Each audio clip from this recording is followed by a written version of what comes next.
Hey everyone! If you, like me, are fascinated by the stories of World War II, by the machines, the turning points, and the sheer genius of ideas born in the crucible of desperation, then you are in the right place. Today, we're not just talking about a weapon. We are talking about a legend, a symbol of defiance, a piece of steel that had its own character and decided the fate of battles. We are talking about the Soviet 85mm anti-aircraft gun, Model 1939, the legendary 52K. This is a story that has it all: military alchemy, brilliant improvisation, a clash of titans at Kursk, and a legacy that lives on. Stay with me until the very end. This is going to be intense. And be sure to write in the comments, what other universal weapon do you want to hear a deep dive about? Let's go.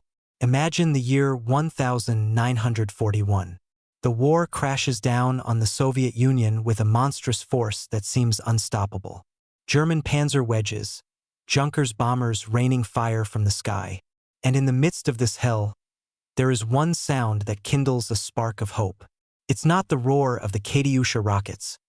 It's the sharp, powerful, rhythmic crack of an anti-aircraft gun. But not just any gun. A gun that, even in those first terrible months, carried within it the seed of the future answer.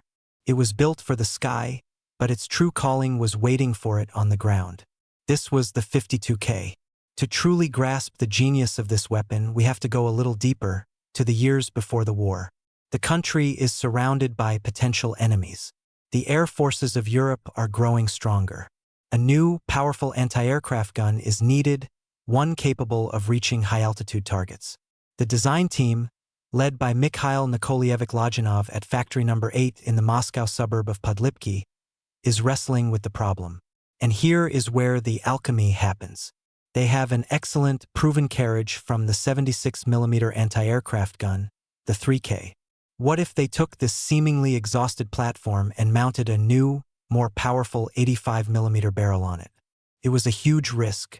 The barrel is longer, the pressure in the chamber is higher, the recoil is stronger. Will the old carriage hold?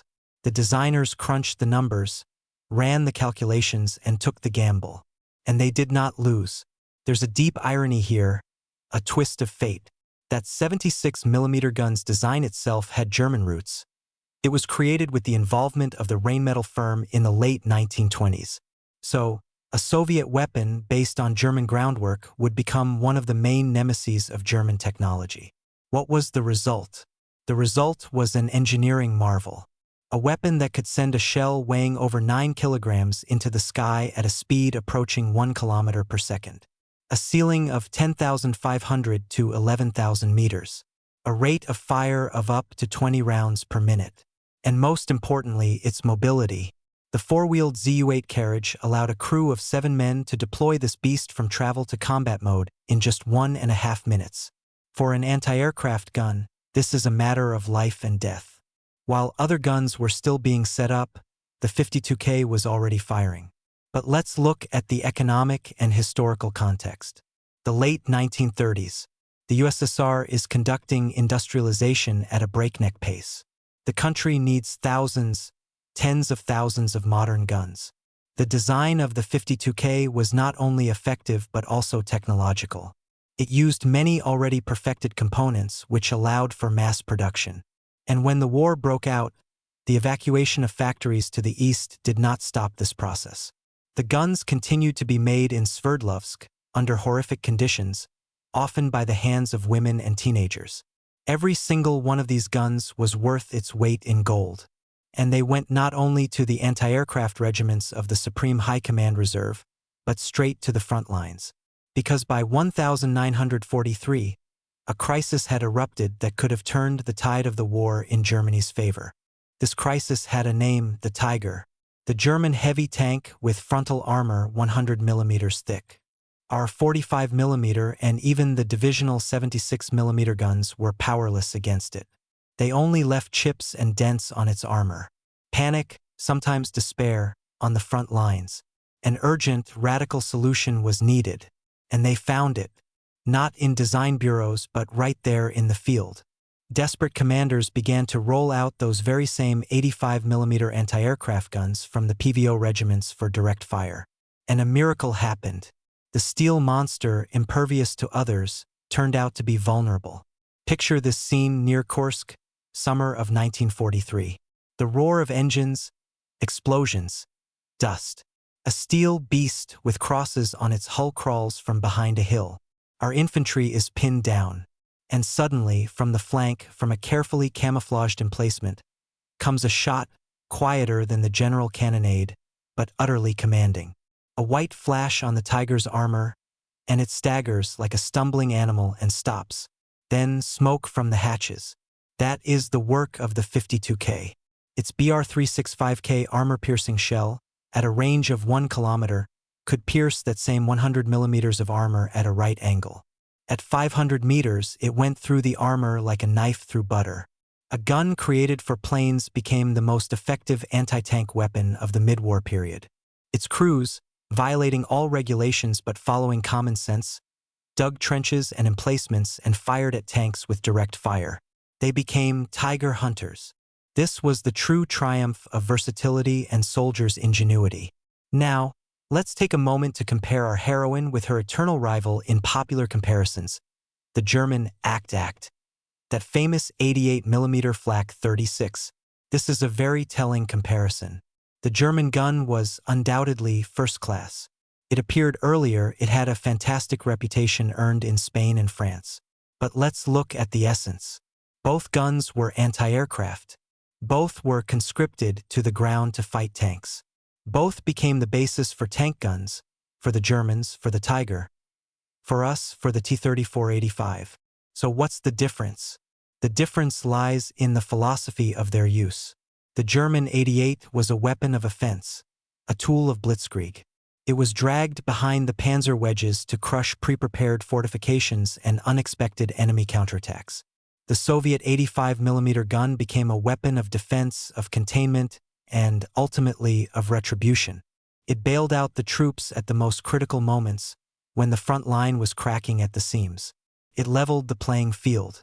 And in this, in my opinion, lies its true greatness. It was not a weapon of aggression. It was a weapon of salvation. But don't think for a second that its anti-aircraft soul faded. Not at all. With its 7-man crew working together like clockwork, with fire control devices like the Poiso, and later the first Rus-2 radars, it was a terror for Junkers and Heinkels. Imagine.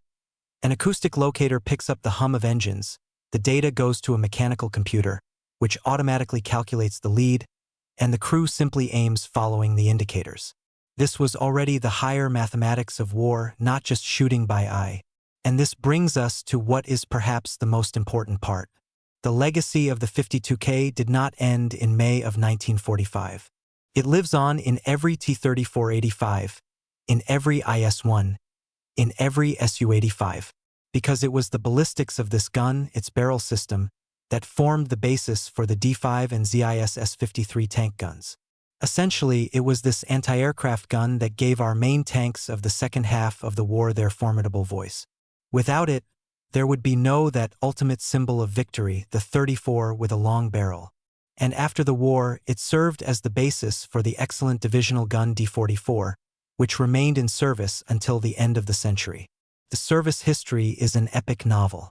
Korea, Vietnam, the Middle East. Hundreds, if not thousands, of aircraft shot down by its fire.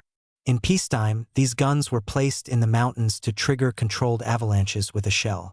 Its iron character served humanity even after the war. And today, it stands on pedestals across the country, reminding us how one successful idea, multiplied by the courage of ordinary soldiers, can change the course of history. So, that is the 85mm 52K. Not just a gun, but a symbol of versatility, ingenuity, and resilience. A weapon that didn't wait for orders from above, but found its own purpose where it was needed most. It didn't just fire, it solved problems. And in that lies its immortal glory.